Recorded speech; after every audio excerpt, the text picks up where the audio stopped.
거룩함과 의롭다 하심을 받았느니라. 아멘.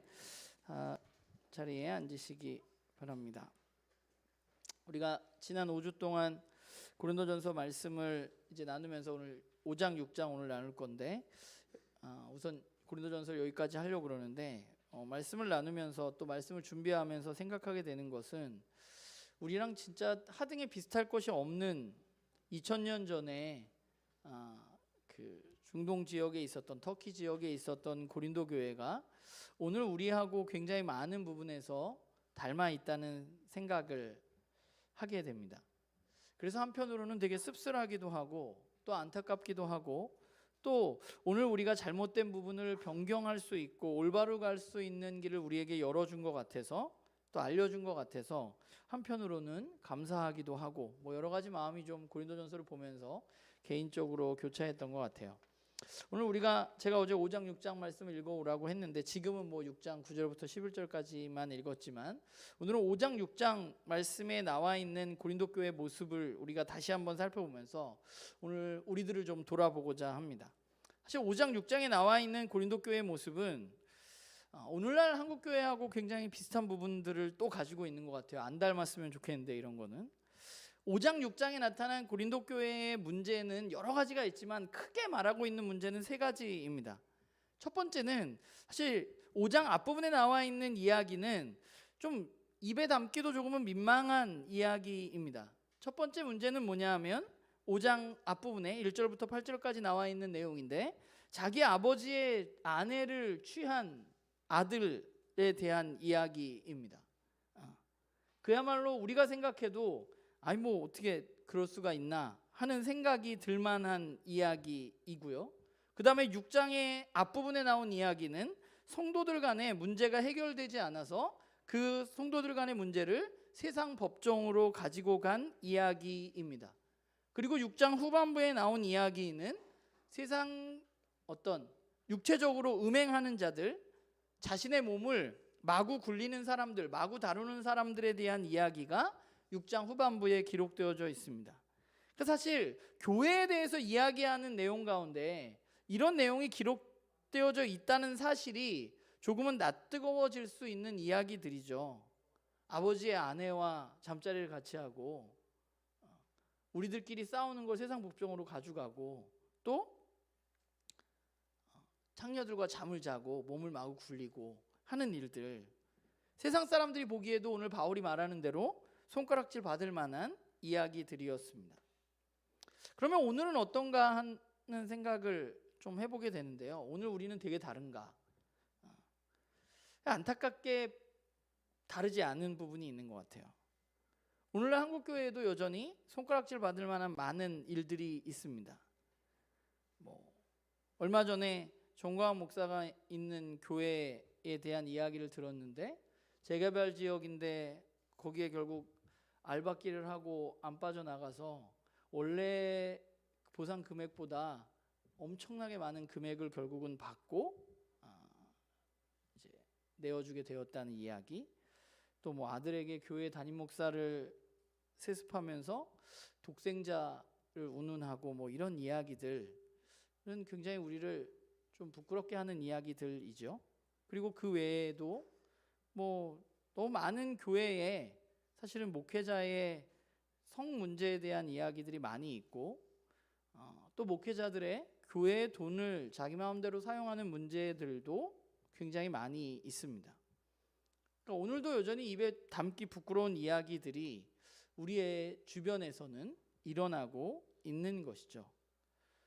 그러면 왜 이런 일들이 일어나는 것일까? 고린도 교회는 왜 이런 일들이 일어났고 우리가 이렇게 입에 담기 부끄러울 만한 이야기들, 오늘날에도 왜 이런 일들이 일어날까? 바울은 오늘 고린도 교회 문제를 이야기하면서 그런 일들이 일어나는 이유에 대해서 우리에게 말해주고 있습니다. 고린도 교회의 그 문제들이 일어났던 가장 본질적인 문제는 무엇이냐 하면 제가 보았을 때는 그들이 복음에 대해서 오해하고 있었기 때문입니다. 우리가 두 번째 시간에 이야기했듯이 그들이 가지고 있었던 어떤 기존의 삶의 방식, 자신들의 경험, 자신들의 지식 이런 것들에 비추어서 그들은 복음을 받아들이게 되었고 그것으로 복음을 해석하다 보니까 고린도적인 무언가 복음, 고린도적인 영성이 탄생하게 된 것이죠.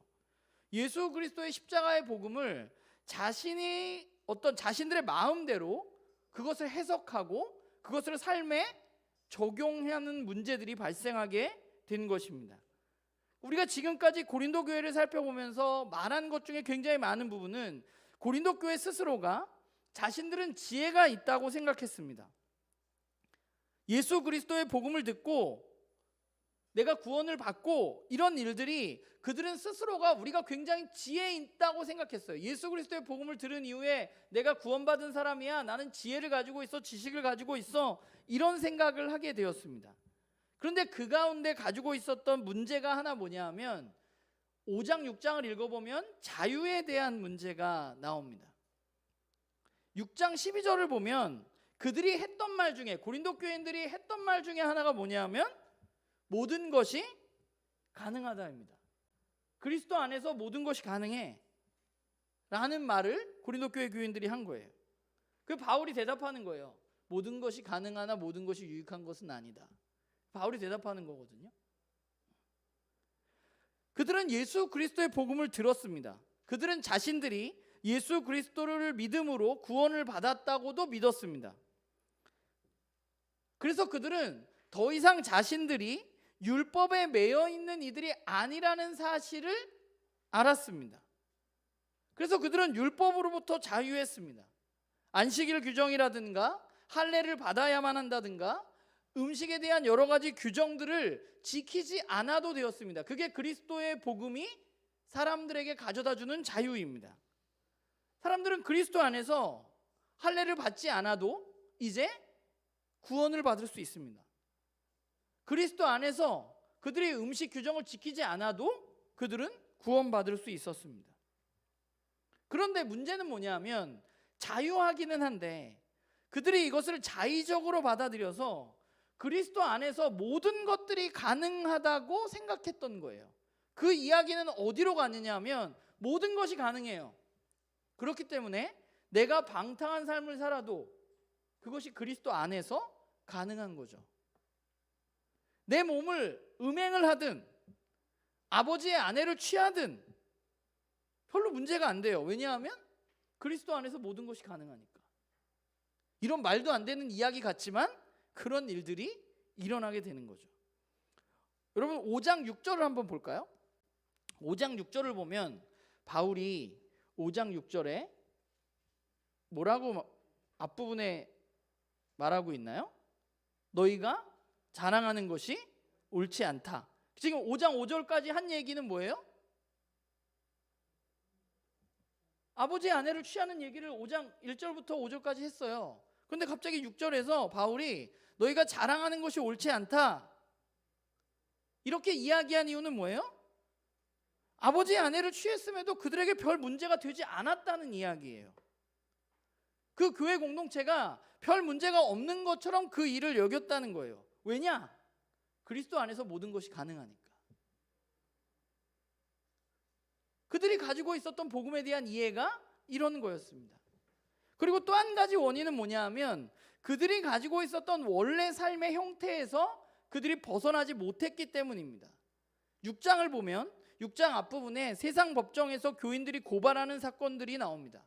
여러분 제가 만약에 제가 만만한 게 승선 집사니까 승선 집사님이랑 무슨 문제가 있었어요. 그 문제를 해결해야 되는데 문제가 해결이 안 됐습니다.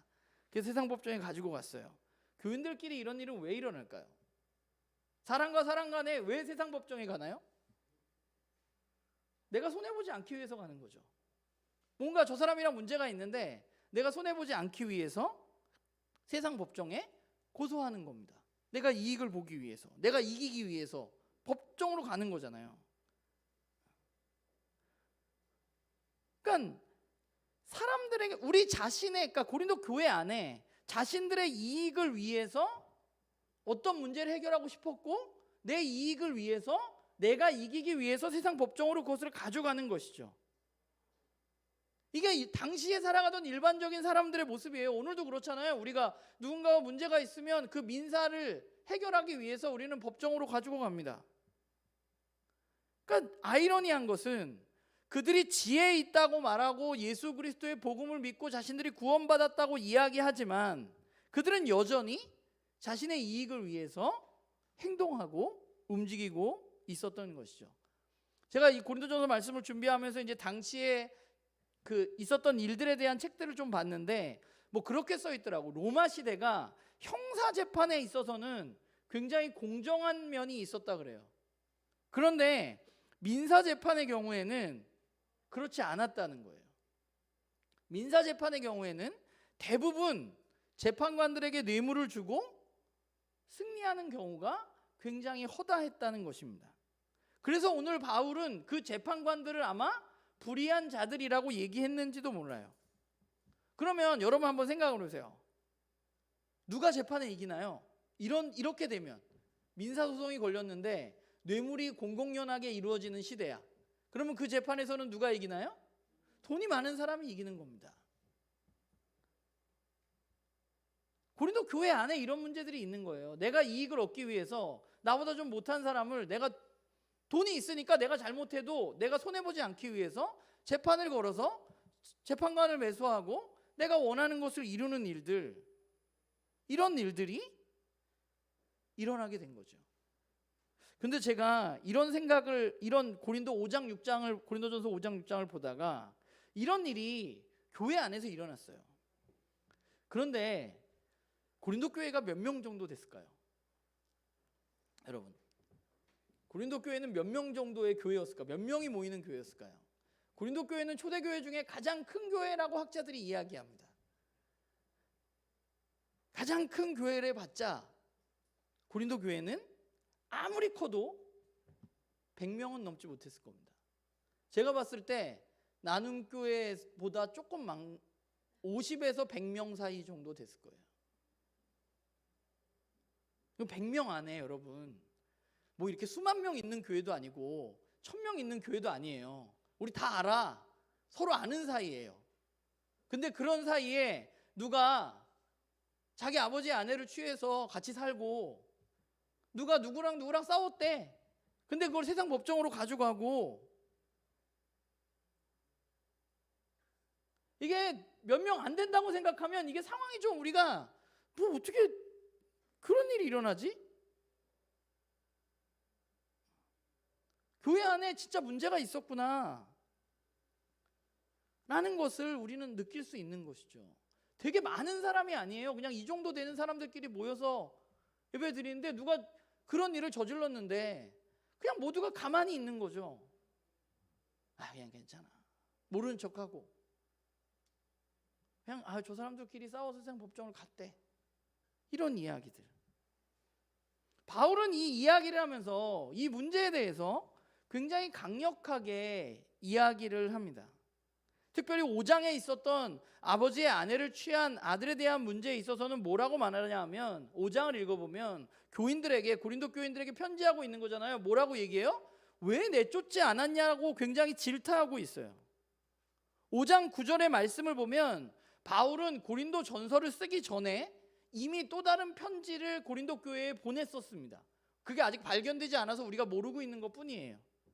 그런데 바울은 그 고린도전서 앞에 편지에서 음행하는 자들과 사귀지 말라고 이미 그들에게 얘기를 했습니다. 그런데 그들은 바울의 말을 듣지 않았어요. 그래서 바울은 매우 강력하게 5장에서 그 사람을 너희들 아직도 쫓아내지 않고 뭐 한 것이냐라고 말하고 있는 것이죠. 사실 오늘 한국 교회는 출교라는 개념이 익숙하진 않습니다. 이유는 두 가지인데 한 명이라도 더 많아야 되기 때문이기도 하고요. 교회 숫자가. 또 하나는 교회 안에 사랑하고 받아주고 용서해야 된다고 말하는 그런 어떤 풍조가 있기 때문이에요.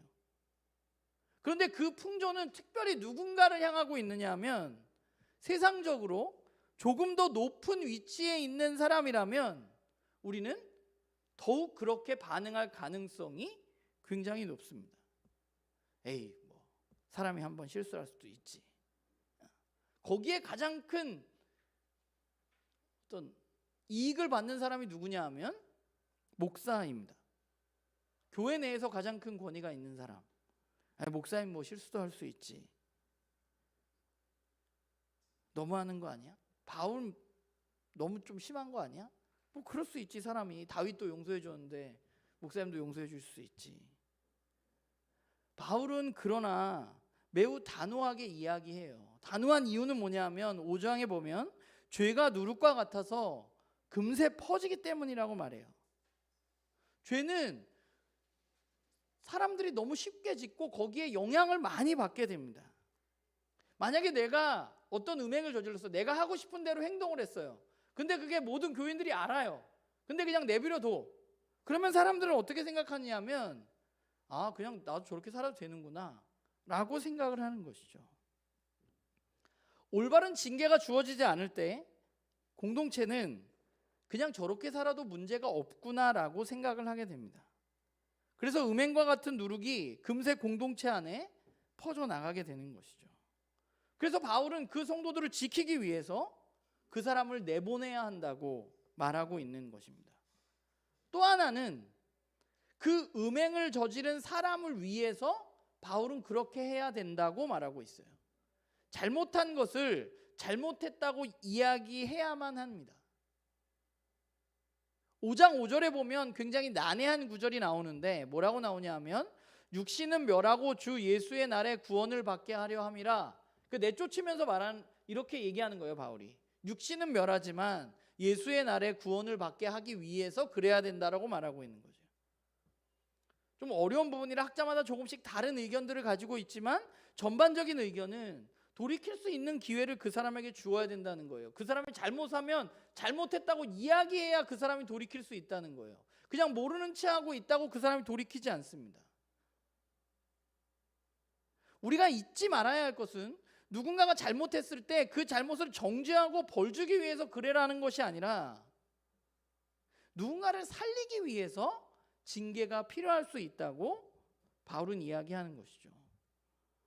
오늘 한국교회 문제도 이와 비슷합니다. 아무리 잘못을 해도 그거에 대한 징계를 받지 않아요. 너무 죄송하고 부끄럽지만 뭐 대부분 거기에 해당하는 사람들은 목사들입니다. 그에 따른 잘못을 한 건 분명해. 근데 징계가 없습니다.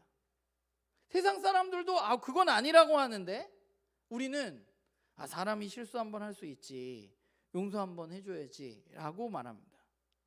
그러면서 하는 말이 뭐예요? 교회를 위해서 네가 참아야지, 이렇게 말하는 것이죠.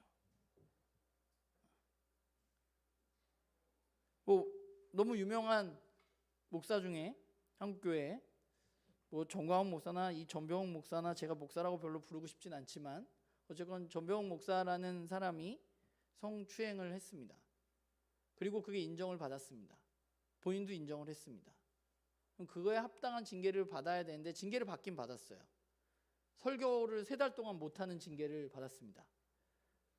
그리고 결국은 그 교회에서 사임을 했습니다. 근데 더 아이러니한 거는 교회를 사임한 후에 몇 달 후에 교회를 개척을 했어요. 또 다른 교회를. 근데 그 교회가 개척하자마자 사람들이 모였을까요? 안 모였을까요? 성추행을 한 목사예요. 모두가 알아요. 모였을까요? 안 모였을까요?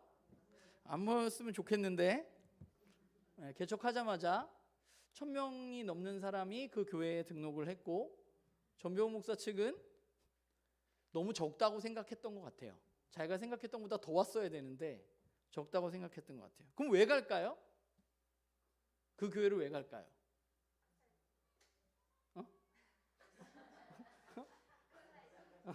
잘한다. 가스라이팅? 그 교회를 가는 교인들에게 물었습니다. 왜 이 교회를 가게 됐느냐고. 대답이 뭐였을 것 같아요? 말씀이 좋아서. 그렇죠. 어머가 나와야지 정상이에요. 말이 안 돼야 되는 거예요. 성추행을 했어요. 말씀이 너무 좋아요. 주일 예배를 드려서 저 사람 이야기를 들으면 은혜를 받아요. 제가 봤을 때 이거는 고린도 교회하고 똑같은 겁니다. 지식이 생겨요. 은혜를 받는다는 거는 뭔가 깨달은다는 거예요. 앞에서 열심히 성경을 설명하고 성경의 복음을 이야기합니다. 은혜를 받습니다. 내가 깨닫게 됩니다. 지식이 많아져요. 그렇구나, 하나님 이런 분이구나 알게 됩니다. 그런데 내 마음대로 살아가는 거예요. 말씀이 삶하고 분리될 수는 없습니다. 그건 복음이 이야기하는 바가 아닙니다. 교회를 위해서 참아서는 안 되는 거예요. 교회를 위해서 드러내고 교회를 위해서 징계를 주어야만 하는 것이 마땅한 것입니다. 그것이 교회를 위한 일이고 그 사람을 위한 일입니다. 우리 교회는 지난주에도 제가 그런 얘기했지만 우리 교회는 그런 문제가 없기 때문에 여러분들이 이 얘기하는데 이렇게 생각할 수 있지만 저도 언제 어떻게 될지 모르니까요. 여러분들 여러분들이 기도해 주시고, 만약에 제가 이상한 낌새가 보이면 1차로 우선 승선 집사님이 얘기한다 그랬어요. 저한테 약속을 했거든요. 제가 잘못을 할 경우에 그것이 어떤 징계가 반드시 필요할 경우에 정당한 징계 절차를 여러분들이 밟아주기를, 저를 위해서, 교회를 위해서, 저뿐만 아니에요. 우리 모두가. 바울은 이런 이야기를 하고 있는 거죠. 그러면서 오늘 우리가 읽은 본문에서 바울은 또 한 가지를 이야기하고 있는데, 그게 뭐냐면 그렇게 살면 하나님 나라를 유업으로 받지 못한다고 오늘 우리가 읽은 말씀에 이야기합니다. 사실 오늘 우리가 읽은 9절 10절의 여러 가지 목록들, 이런 죄들은 그냥 그걸 개별로 이런 거 하면 하나님 나라 못 들어가, 이렇게 우리는 봐서는 안 돼요. 오늘 본문을 그렇게 보면 잘못 보는 겁니다. 그러니까 이건 전반적인 어떤 불의한 삶의 태도를 바울이 이것저것 그냥 이야기하는 것입니다. 여기에 없다고 괜찮은 건 아닙니다. 불의한 행동을 했을 때 어떻게 되냐면 하나님 나라를 유업으로 받지 못한다고 합니다. 그러니까 여기서 우리가 오해하면 안 되는 게, 우리가 이런 말씀을 읽을 때 저런 죄를 지으면 하나님 나라에 못 들어가, 이렇게 받아들이면 바울이 이야기한 것을 완전히 오해하게 되는 거예요. 바울이 이야기한 것은 어떤 한 번의 죄라든가 뭔가 문제가 아니라 지속적인 행동이나 습관하는 일을 분명히 이야기하고 있는 것 같아요. 그리고 우리가 하나님 나라에 들어가고 못 들어가는 것은 우리가 알 수 있는 것이 아니기 때문에, 우리가 구원의 문제는 우리가 예수 그리스도를 우리의 삶의 주인으로 받아들이게 될 때 우리에게는 어떤 일이 일어나냐면 우리는 하나님의 자녀가 되고 하나님 나라를 상속받게 된다고 바울은 이야기했습니다. 그것이 성경이 이야기하는 바예요. 문제는 우리가 죽어서 천국에 갈 수 있느냐 없느냐의 문제가 아닙니다. 바울이 이야기하고 있는 것은 우리가 예수 그리스도를 믿을 때 과거의 나는 죽고 새로운 나로 우리가 새롭게 태어나게 되는데, 우리는 그리스도 안에서 새로운 피조물이 되는데, 그렇기 때문에 우리는 새로운 피조물에 걸맞는 삶을 살아가는 것이 마땅하다는 거예요. 이런 거예요. 세상의 질서로부터 벗어나서 하나님 나라의 질서를 우리가 받아들이게 됐는데, 우리는 당연히 하나님 나라의 질서를 받아서 살아가는 것이 마땅하다는 거예요. 그런데 여전히 옛날 세상의 질서에 머물러 있고 세상의 질서를 좋아한다면 우리는 하나님 나라에 가면 뭐 할 겁니까? 그게 싫은데, 하나님의 다스림이 싫어서 난 세상 다스림이 좋은데, 그런 마음으로 하나님 나라의 다스림을 우리는 어떻게 받을 수 있겠어요? 하나님의 다스림이 싫은데 어떻게 하나님 나라를 소망할 수가 있겠어요?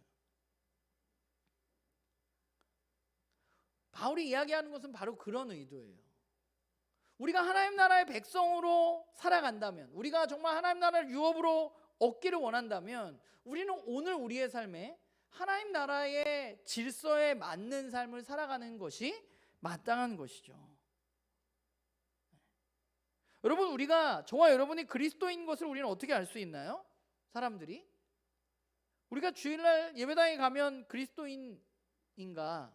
그렇진 않은 것 같아요. 우리가 그리스도인인 것을 사람들이 알려면 우리의 삶에 열매들이 나타나야만 합니다. 예수 그리스도의 말씀을 따라서 살아갈 때 저는 우리의 삶에 반드시 그에 걸맞는 열매가 생긴다고 믿습니다. 그러니까 고린도 교회의 교인들은 함께 모여서 예배를 드린다고 하지만 여전히 옛 질서에 머물러 있는 사람들이 다수가 있었던 것이죠. 그래서 바울은 그들에게 그게 아니라 너희들은 정체성에 맞는 삶을 살아야 한다고, 하나님 나라를 유업으로 받을 사람답게 살아야 한다고 말하고 있는 것이죠. 우리의 삶과 우리의 신앙생활이 분리되어질 수는 없습니다. 예배당에 가면 너무 열광적이고 은사가 나타나고 하는데 그 삶에서는 전혀 그리스도인답지 않은 삶을 살아간다면 사람들은 우리를 비웃을 수밖에 없는 것이죠. 우리가 앞에서 이야기했던 것처럼 나는 예수를 믿고 나는 죽어서 천국을 갈 수 있으니까 내가 어떻게 살든 상관없지 않냐 라는 생각들, 나는 예수를 믿었으니까 이제 이 세상에서 내가 더욱더 잘 되고 잘 먹고 잘 살아야 되는 거 아니냐, 이런 생각들, 저는 그게 고린도 교인들이 가지고 있었던 신앙생활의 삶의 뿌리라고 생각해요. 그렇기 때문에 우리가 해야 할 일은 우리의 삶의 뿌리를 세상이 아니라 예수 그리스도의 복음에 내려야만 하는 것이죠. 오늘 우리가 읽은 말씀 11절에 보면 바울은 고린도 교인들에게 그리스도 안에서 일어난 일에 대해서 말하고 있습니다. 그리스도 안에서, 삼위 하나님 안에서 그들에게 어떤 일이 일어났는가? 그들은 씻음을 받았고 거룩하게 되었고 의롭다함을 받았습니다. 저와 여러분도 우리가 예수 그리스도를 믿을 때 우리는 우리의 죄가 씻겼고 우리는 세상과 구별된 존재가 되었고 또한 우리는 의로운 삶을 살 수 있는 사람이 되었습니다. 우리에게 이미 그런 일이 일어나는 거예요. 이미 나는 그리스도 안에서 세상과 구별되었는데, 그런데 나는 여전히 세상과 똑같이 산다면 문제가 있는 것이죠. 그래서 우리는 그리스도인으로 살아가기 위해서 우리의 정체성을 끊임없이 확인해야만 돼요. 아, 난 씻김을 받았지, 나는 구별되어진 사람이지, 나는 의롭다고 칭함을 받은 사람이지, 이렇게 우리는 다짐하고 되뇌어야만 하는 것이죠. 저는 예수 그리스도에게 뿌리내린 삶에서 음행이라는 열매가 나올 수 없다고 생각합니다. 음행이라는 열매가 나왔다면 그 사람의 삶의 뿌리는 예수 그리스도의 복음이 아닙니다. 그래서 우리가 해야 할 일은, 우리는 복음에 대해서 올바로 알아야 돼요. 고린도적 영성이 문제였듯이 한국적인 영성도 문제인 것이죠. 신앙생활과 삶을 분리시키는 것, 예수 그리스도를 통해서 내 성공을 보장받고 싶은 것, 이런 것들에서 우리는 벗어나야만 합니다. 예수님 믿으면 천국에 가고 내 삶이 잘 풀리고 이런 것에서 우리는 조금 벗어나야 돼요. 문제는 우리가 가지고 있는 이런 뿌리가 너무 깊어서 그 뿌리를 옮기는 것이 그렇게 쉽지 않다는 것입니다. 그럼에도 불구하고 우리는 세상으로부터 우리의 삶의 뿌리가 거기 있다면 그것을 빼내어서 복음에 심어야만 하는 것이죠. 제가 지난주에 제가 화분 같은 거 잘 안 키우잖아요. 근데 제가 화분을 키웠는데 얘네들이 웬일인지 날로 잘 살아가지고 굉장히 곤란하게 됐습니다. 그래가지고 화분이 좀 작게 됐어요. 그래서 제가 지난주에 분갈이를 했거든요. 분갈이를 하려고 뽑았는데 그게 3개잖아요. 그 뿌리를 잘라야 되는데 깜짝 놀랐어요. 화분을 들었다가 흙은 없고 뿌리만 있어. 흙 안에, 그 화분 안에 흙은 다 어디 간 것인가. 그런데 그 뿌리를 잘라내고 3개로 나누는데 정말 너무 힘을 써가지고 제가 지난주 월요일에 거의 그 일을 마치고 집에서 쉬려고 마음 먹고 쉬다가 그 일을 마치고 거의 쓰러져 있었습니다. 뿌리를 잘라내고 뿌리를 뽑아내는 것이 그렇게 생각보다 쉬운 일은 아니에요. 호락호락하지 않아요. 내가 잘못된 뿌리 옆에 있으면 내 뿌리도 그쪽으로 갈 수밖에 없는 거예요. 우리는 우리의 뿌리를 끊어서 예수 그리스도의 복음 위에 우리의 뿌리를 내려야 하는 것이죠. 또한 우리가 해야 할 일 또 한 가지는 우리는 하나님의 교회를 함께 지켜나가야만 합니다. 우리는 그리스도의 몸된 교회이고 이 교회는 자라가야만 한다고, 우리가 잘 지어져야 한다는 말씀을 우리가 나누었는데, 우리가 해야 할 일은 그냥 우리 안에 무조건 은혜로 괜찮다고 넘어갈 일이 아니라 우리 안에 만약 누군가 잘못된 길로 가고 있다면 우리는 잘못했다고, 그것은 틀린 길이라고 이야기할 수 있어야 합니다. 굉장히 어려운 부분이에요. 한국 교회에서 진짜 못하는 이야기입니다. 서로 불편하니까. 우리는 그러나 사랑을 가지고 그 사람을 정말 잘 자라게 하는 마음으로 우리는 그렇게 할 수 있는 공동체로 자라가야만 합니다. 우리가 만약에 정말 잘못된 행동을 하는 사람이 있다면 우리는 그게 걸맞게 때로는 그 사람에게 대한 징계도 필요하고, 그렇게 안 되면 우리는 내보내기라도 해야 합니다. 왜냐하면 그것이 그리스도의 몸된 교회를 지키는 일이기 때문에 그렇습니다. 저는 우리 나눔교회가 여기까지 좀 자라갔으면 좋겠다는 생각을 하게 돼요. 물론 우리 안에 그런 일들이 일어나지 않기를 바랍니다. 주님 오시는 그날까지 우리 교회가 그런 일이 없었으면 좋겠어요. 그러나 만약에 우리 교회 안에 그런 일들이 있다면, 누군가 잘못된 길을 가고 있다면, 우리 부모님들 자녀들이 잘못된 길로 가고 있다면 뭐라고 그러잖아요. 왜 교회는 그냥 내버려 두는지 모르겠어. 그냥 괜찮다고. 괜찮아. 그러기 위해서는 우리가 조금 더 성숙해야만 될 것 같고, 저는 나눔교회가 그 성숙해서 서로가 잘못된 길로 갔을 때 올바른 길로 잡아줄 수 있는, 그래서 그리스도의 몸된 교회가 함께 잘 자라갈 수 있는 그런 우리 교회가 되기를 소망합니다. 우리가 고린도전서 1장부터 6장까지 말씀을 나누면서 나의 삶은 과연 어디에 뿌리를 내리고 있는가라는 이야기를 여러분들과 나누었는데, 마지막으로 여러분들께 드리고 싶은 말은, 만약 우리의 삶이, 다시 한번 이야기하지만, 여전히 세상에 뿌리를 내리고 있지 않다면 우리의 삶의 뿌리를 옮겨야만 하는 것이고, 내 삶의 뿌리가 어디에 있느냐 알기 위해서는 여러분들의 삶의 열매들을 살펴보면 되는 것이죠. 나에게 어떤 열매가 맺혀져 가고 있는가. 바라기는 나눔교회가 고린도 교회처럼 지식만 많아져서 난 그리스도 안에서 모든 것이 가능해, 이래서 우리의 삶이, 우리에게 주어진 그리스도 안에서의 놀라운 자유가 내 마음대로 내가 하고 싶은 것을 이루는 방종이 되지 않는 우리 공동체였으면 좋겠고, 우리 공동체가 정말로 예수 그리스도의 십자가의 복음에 뿌리 내리고 정말 그리스도의 몸된 교회답게, 하나님이 거하실 초소답게 주님 오시는 그날까지 잘 자라가기를 주님의 이름으로 부탁을 드립니다. 기도하겠습니다.